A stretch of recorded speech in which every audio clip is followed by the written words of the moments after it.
എൻ്റെ ഒരു സുഹൃത്ത് എനിക്കൊരു വീഡിയോ കാണിച്ചു തന്നു. അത് ജലജ എന്ന് പറയുന്ന ഒരു ചേച്ചിയുടെ വീഡിയോ ആണ്. ആ ചേച്ചിയുടെ ഞാൻ കണ്ട ഭയങ്കര രസമുള്ളൊരു പ്രത്യേകത എന്താണെന്ന് വെച്ചാൽ, ആ ചേച്ചിക്ക് വണ്ടി ഓടിക്കാൻ ഭയങ്കര ഇഷ്ടമാണ്, ഒരുപാട് യാത്ര ചെയ്യാനും ഭയങ്കര ഇഷ്ടമാണ്. പക്ഷേ അതിനുള്ളൊരു സാഹചര്യം ജീവിതത്തിൽ വന്നില്ല. അതിന് പകരം അവരുടെ ജോലി എന്ന് പറയുന്നത് അവരുടെ കുടുംബമായിട്ട് അവർ ഏറ്റെടുത്തിരിക്കുന്ന ജോലി, അത് ബന്ധപ്പെട്ട് ചെയ്യുന്നൊരു ജോലി എന്ന് പറഞ്ഞാൽ കാശ്മീരിൽ നിന്ന് കേരളത്തിലേക്ക് ആപ്പിൾ എത്തിക്കുന്ന അതുമായിട്ട് ബന്ധപ്പെട്ട എന്തൊരു ജോലിയാണ്. അപ്പോൾ ഈ ജലജ ചേച്ചി എന്താ ചെയ്തതെന്ന് വെച്ചാൽ, ഡ്രൈവിംഗ് പഠിക്കാൻ പോയി ഹെവി ലൈസൻസ് എടുത്ത് ലോറി ഓടിക്കാൻ പഠിച്ച് ഇപ്പോൾ കാശ്മീരിൽ നിന്ന് കേരളത്തിലേക്ക് വരുന്ന ലോറികളിൽ, ആപ്പിൾ കൊണ്ടുവരുന്ന ലോറികളിൽ ഒരെണ്ണം ഓടിക്കുന്നത് ആ ജലജ ചേച്ചിയാണ്.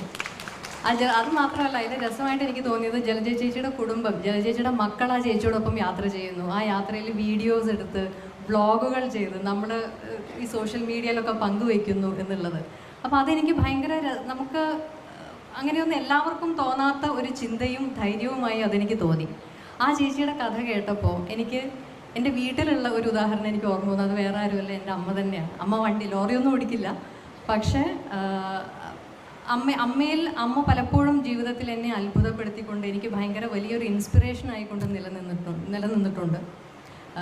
അച്ഛൻ്റെ മരണശേഷം അച്ഛനും അമ്മയും എപ്പോഴും ഒന്നിച്ചേ കാണാൻ പറ്റുമായിരുന്നുള്ളൂ, ബോബനും മോളിയും പോലെ. അപ്പോൾ അച്ഛൻ്റെ മരണശേഷം അമ്മ ഇതെങ്ങനെ ഹാൻഡിൽ ചെയ്യും എന്ന് ഓർത്ത് ഞാനും ചേട്ടനും ഒക്കെ പലപ്പോഴും വേവലാതിപ്പെട്ടിട്ടുണ്ട്. പക്ഷെ ഞങ്ങളെയൊക്കെ അത്ഭുതപ്പെടുത്തിക്കൊണ്ട് ഞങ്ങൾക്കൊരു ഭാരമാവരുത് എന്ന് സ്വയം തീരുമാനിച്ച പോലെ അമ്മയ്ക്ക് പണ്ട് ചെയ്യാൻ ഇഷ്ടമുണ്ടായിരുന്ന കാര്യങ്ങൾ, നൃത്തം പഠിക്കാൻ അമ്മയ്ക്ക് വലിയ ഇഷ്ടമായിരുന്നു, പാട്ട് പഠിക്കാൻ വലിയ ഇഷ്ടമായിരുന്നു.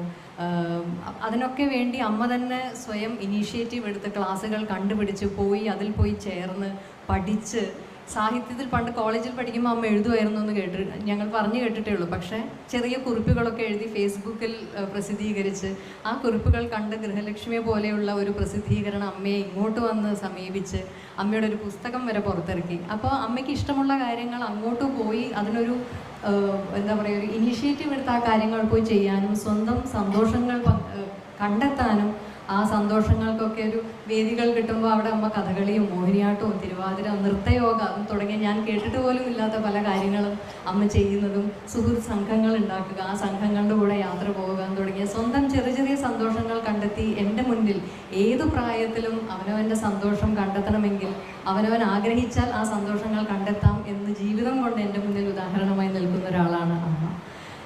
അതേപോലെ ആ അമ്മയുടെ കാര്യം പറഞ്ഞപ്പോഴാണ്, രാധാമണിയമ്മയെ കുറിച്ച് ഇവിടെ എത്ര പേര് കേട്ടിട്ടുണ്ടെന്ന് എനിക്കറിയില്ല. കാറ് മുതൽ ജീപ്പ് മുതൽ JCB വരെ ഓടിക്കുന്ന ഒരു രാധാമണിയമ്മയുടെ വീഡിയോസ് ഞാൻ കണ്ടു. ഒരു 10-7